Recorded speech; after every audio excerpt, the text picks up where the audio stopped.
Welcome to Samba Samba. Enjoy the video. You start by opening Roblox Studio and loading the place with your avatar or hair asset. This lets you edit directly.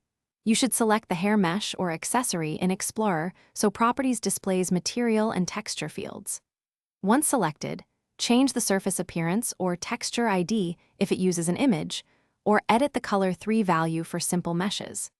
Make sure to save a copy of the original asset before changes so you can revert if needed. This avoids accidental data loss while you test colors. Once done with selection, inspect whether the hair uses a texture or vertex color. Replace the texture ID with your edited PNG if fine-grained color is needed. You can also tweak color 3 using HSV sliders in Properties to shift hue, saturation, and value for quick variations. Make sure to preview under multiple lighting conditions because studio and game lighting affect perceived color. Check out doors and darker scenes. After adjustments, hit play to confirm the hair appears correctly on the avatar in-game and reads well with accessories.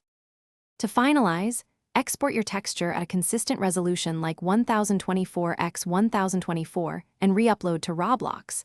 Then assign the new texture ID and set material appropriate to hair type to keep highlights realistic.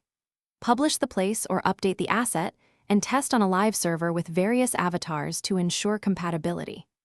If colors shift or look incorrect, make sure to clear Studio Cache, check Gamma settings, and reapply the texture or adjust color 3.